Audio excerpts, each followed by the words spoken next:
Sanjaynagar police ठाण्यापासून हकेच्या अंतरावर असलेल्या पोलिसाचाच flat शनिवारी भर दिवसा चोरट्यांनी फोडला। पोलीस अंमलदार आणि निवृत्त शिक्षक यांच्यासह तिघांच्या फ्लॅटमध्ये ही चोरी झाली। तीनही ठिकाणाहून सुमारे चोरट्यांनी 21 तोळे सोन्यासह लाखो रुपयांची रोकड लंपास केली। या प्रकरणी संजयनगर पोलीस ठाण्यात गुन्हा दाखल करण्याचं काम रात्री उशिरापर्यंत सुरू होते। सह्याद्री नगर येथील शिवबाळा दगडे अपार्टमेंटमध्ये महेश रामचंद्र शिंदे यांचा फ्लॅट आहे। ते निवृत्त शिक्षक आहेत। शनिवारी ते कामानिमित्त बाहेरगावी गेले होते, त्यावेळी दोन चोरट्यांनी त्यांच्या फ्लॅटचा कडी-कोंडा उचकटून आत प्रवेश केला।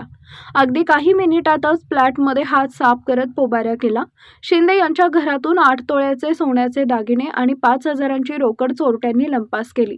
दुपारी सुमारे 12 वाजेच्या सुमारास ही घटना घडली। त्यानंतर चोरट्यांनी चिंतामणी नगर येथील 2 फ्लॅटवर डल्ला मारला। संजयनगर पोलीस ठाण्याच्या पश्चिमेला मयुरेश रेसिडेन्सी अपार्टमेंट आहे। त्या ठिकाणी पहिल्या मजल्यावर संजयनगर पोलीस ठाण्याचे अंमलदार कपिल साळुंखे यांचा फ्लॅट आहे। त्यांच्या फ्लॅटचा कडी-कोंडा उचकटून चोरट्यांनी सोन्याचे दागिने किंवा रोकड लंपास केली।